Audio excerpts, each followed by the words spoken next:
Scott Stevens is remembered for being a winner and being one of the best open ice hitters in the history of the NHL. He is a Hall of Famer, but what if he hadn't had his career ended prematurely with post-concussion syndrome? How would that affect the Devils? How would it affect his legacy? How would it affect the NHL? This episode is on what if Scott Stevens never got injured. Scott Stevens played for 3 teams in his illustrious career: the St. Louis Blues, the Washington Capitals, and the New Jersey Devils. Scott Stevens is remembered for being the shutdown defenseman that anchored 3 Stanley Cup championship teams for the New Jersey Devils from the early 1990s from the early 2000s. However, what people don't remember is that Scott Stevens was actually quite a good offensive defenseman when he played for the Washington Capitals.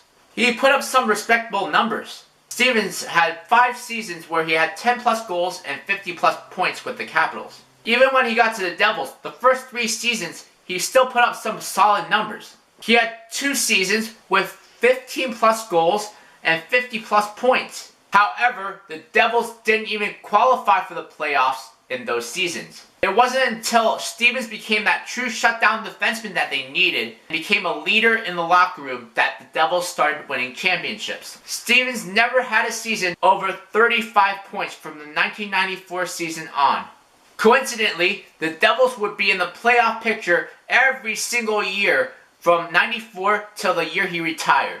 Scott Stevens was nicknamed Captain Crunch for his ability to impose fear on his opponents. Despite being a physical player and being a notorious open ice hitter, his hits were clean for that time. With Stevens as their captain, the Devils would win 3 Stanley Cups from 1995 to 2003. He was named Conn Smythe Trophy as Most Valuable Player of the Playoffs in 2000.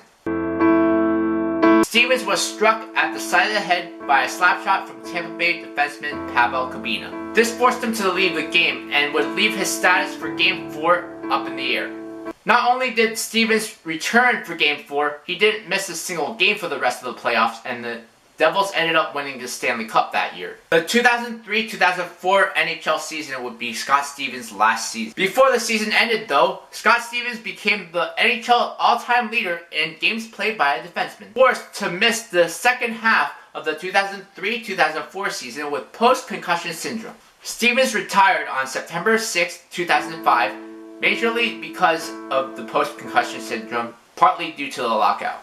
The Scott Stevens retirement hurt the Devils. Just recently lost Ken Daneyko to retirement. The 2005-2006 season would be Niedermayer's last season in the Devils uniform. If you add that with Scott Stevens' retirement, that means there is no more legendary defensive core for the Devils.